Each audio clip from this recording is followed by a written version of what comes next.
اکثر انسان کا دل کسی چیز کی طلب میں مبتلا ہو کر اپنے رب سے بار بار اس لا حاصل کو پانے کی دعا کرتا ہے کہ کب اللہ اس کے نصیب میں کن کا قلم پھیرے گا۔ آخر وہ یہ کیسے جان سکتا ہے کہ جس شخص یا چیز کا خیال اسے بار بار ستاتا ہے وہ اس کے نصیب میں ہے یا نہیں؟ اللہ کی طرف سے اس کا کیا اشارہ ہے؟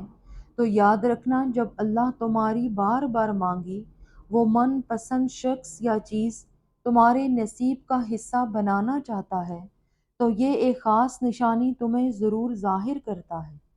سنو، اگر چاہتے ہو نا کہ تمہاری وہ بار بار مانگی چیز تمہیں حاصل ہو جائے تو جان لو کہ اللہ کا کون تب آتا ہے جب تم اللہ سے اپنا پسندیدہ شخص یا چیز حاصل کرنے کے لیے اللہ کو اس کے من پسند انداز میں مناتے ہو۔ اور جانتے ہو اس کا من پسند انداز کیا ہوتا ہے؟ کہ تمہارے آگے اس راستے پر اندھیرا ہی اندھیرا ہو اور تمہارا دل بڑے اطمینان کے ساتھ اس اندھیرے راستے پر بھی اللہ سے روشن امید رکھتا ہو، نہ ہی بھٹکتا ہو اور نہ ہی غلط گمان رکھتا ہو۔ جانتے ہو کہ معجزہ کیا ہوتا ہے؟ معجزہ وہ یقین ہے جو انسان کے اندر ہوتا ہے۔ دل میں جتنا گہرا یقین اترتا ہے نا، اور صبر جس قدر مشکل ہوتا ہے، وہ اپنے ساتھ اتنے ہی حیرت انگیز معجزے لاتا ہے۔ اور جانتے ہو وہ کون سی ایک خاص نشانی ہے جو تمہاری بار بار مانگی دعاؤں کی قبولیت کا سبب بنتی ہے؟ یاد رکھو کہ اللہ کے لیے ناممکن کچھ بھی نہیں ہوتا، وہ ممکن تمہارے لیے بناتا ہے۔ اور جب تم مانگنے کا تسلسل نہیں توڑتے نا، تب وہ بھی تمہیں دینے کا وسیلہ بنا رہا ہوتا ہے۔ وہ تو ان دعاؤں کے لیے بھی وسیلہ بناتا ہے جو تم نے اس سے کبھی مانگی ہی نہیں ہوتی۔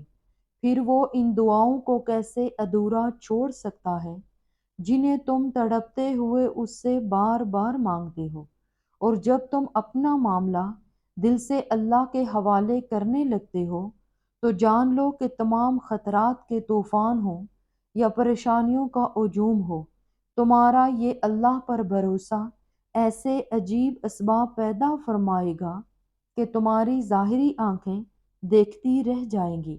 اللہ تعالیٰ قرآن کریم میں ارشاد فرماتا ہے کہ میں پکارنے والے کی دعا کو ہرگز رد نہیں کرتا، اور جو لوگ مجھ سے دعا کرتے ہیں میں ان کی دعاؤں کو سنتا ہوں اور ان کی دعاؤں کا جواب بھی دیتا ہوں۔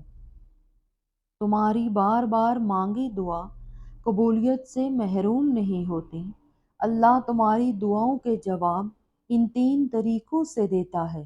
یا تو وہ اسی چیز کو تمہارے نصیب کا حصہ بناتا ہے جسے تم اپنی دعاؤں میں اللہ سے بار بار مانگ رہے ہو، یا تو وہ تمہیں اپنی طرف آنے کا راستہ دکھانا چاہتا ہے، یعنی تمہیں خود سے قریب کرنا چاہتا ہے، یا پھر وہ کوئی بہترین انتخاب تمہارے لیے کرنا چاہتا ہے اور تمہارا دل بدل کر تمہیں وہ چیز عطا کرتا ہے جو تمہاری حقیقی خوشیوں کا باعث ہوتی ہے۔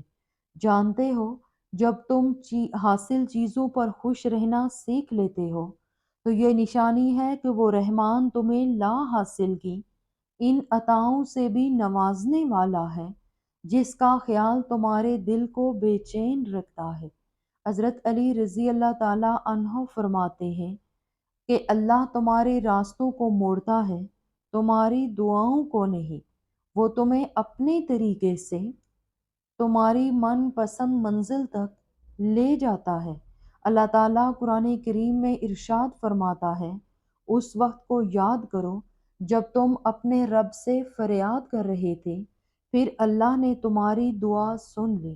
قرآن کہتا ہے تمہارا رب تم پر اپنی رحمت کا دامن وسیع کرے گا اور تمہارے کام کے لیے سر و سامان مہیا کرے گا۔ سنو، اگر آج اس لا حاصل کی بے چینی اور نہ ملنے کی تڑپ نے تمہاری مسکراہٹ چھین لی ہے تو یاد رکھو کہ اکثر تم اپنی محدود نظر سے اس چھوٹی سی دنیا کو دیکھ کر اس بڑی غلط فہمی میں مبتلا ہو جاتے ہو کہ خدا کی خدائی میں تمہارا بھی کچھ اختیار ہے اور تم اپنے دکھ اور اپنی مشکلات کو اپنے زور بازو سے جیسے چاہے حل کر سکتے ہو، مگر جب تمہاری ہر کوشش الٹی پڑنے لگتی ہے تو تمہاری نگاہیں اپنے رب کی مدد کو تلاش کرنے لگتی ہیں۔ اگر تم ذرا غور کرو کہ اگر انسان کو یہ قدرت حاصل ہوتی کہ وہ جب چاہے جیسے چاہے اپنی پسندیدہ چیزوں کو حاصل کر لے تو دنیا کا نظام درہم برہم ہو جاتا۔ جانتے ہو تمہاری زندگی کا بیسٹ پلانر صرف وہ اللہ ہے کہ تمہیں کون سی چیز کب اور کیسے عطا کرنی ہے، اور وہ اس کی بہترین حکمت عملی کرنے والا ہے۔ وہ اعلیٰ ظرف اور مہربان رب تمہاری حاجتیں پوری کرنے سے قاصر نہیں۔ جو چیز بھی تمہاری زندگی کے لیے ضروری ہوتی ہے وہ رحمان اس کی تدبیریں بھی خود بناتا ہے۔ اللہ تعالیٰ خود قرآن میں فرماتا ہے کہ بس اپنے رب کا فیصلہ صادر ہونے تک صبر کرو، پھر وہ تمہاری من پسند چیز تم تک لے آئے گا مقررہ وقت پر، اور تم حیران ہو جاؤ گے۔ اگر اللہ نے تمہارے دل میں کسی چیز کے لیے چاہت ڈالی ہے تو اس چاہت کو تم تک پہنچانے کے لیے راستے بھی بنائے ہوں گے۔ دل تک چاہت پہنچ گئی ہے تو نصیب تک بھی جلد پہنچ جائے گی۔ لگاتار بار بار پانی کی بوند اگر ایک جگہ پر گرتی رہے تو وہ پتھر میں بھی سوراخ کر دیتی ہے۔ اتنی طاقت ہے تسلسل کی زندگی میں۔ کچھ بھی اچھا کریں تو اسے جاری رکھیں۔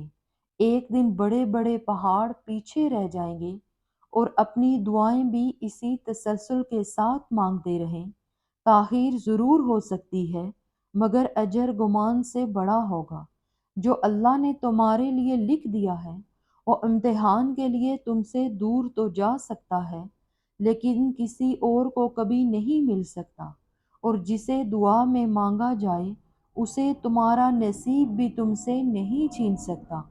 وہ ہر حال میں تم تک پہنچ کر رہے گا۔ سنو، اندھیرے جتنے گہرے ہوں کبھی مایوس مت ہونا، کہ جب امید باقی ہو اجالے ہو ہی جاتے ہیں۔ اندھیروں میں چمکتا چاند تمہیں پیغام دیتا ہے کہ جس کو رب نے تھاما ہو وہ کالی رات پا کر بھی کبھی تنہا نہیں ہوتا، کہ اس کا رب اسے روشن صبح تک لے ہی جاتا ہے۔ وہ اس کی زندگی کی رات کو ایک دن سویرا دے ہی دیتا ہے۔ تمہارا کام بس یہ ہے کہ رسی تھام کر اس کی ابھی ہو جا عمل پہرا، پھر وہ صبح بھی آئے گی کہ جس کے منتظر ہو تم، اور اپنے رب کی قربت کے اجالے بھی تم پاؤ گے۔ یاد رکھو کہ کچھ چیزوں کا اس وقت ملنا بہتر نہیں جس وقت تم ان کی خواہش کر رہے ہوتے ہو، بلکہ جو وقت اللہ نے مقرر کیا ہے وہی تمہارے حق میں بہتر ہوتا ہے۔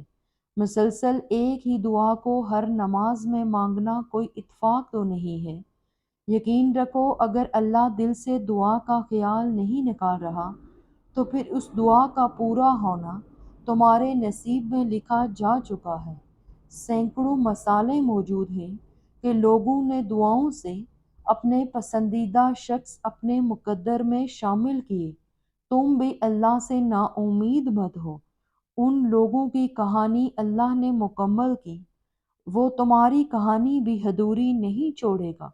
اگر تمہاری چاہت تم سے دور ہو جائے تب بھی مایوس نہ ہونا، کیونکہ ہمارا مالک ہر چیز پر قادر ہے۔ ایک دن تمہارے پاس وہ سب کچھ ہوگا جس کی تم نے امید رکھی، جس کے لیے تم راتوں کو اٹھ کر دعائیں مانگتے ہو۔ اللہ تمہیں وہ عطا کرے گا جو تمہاری تمنا ہے۔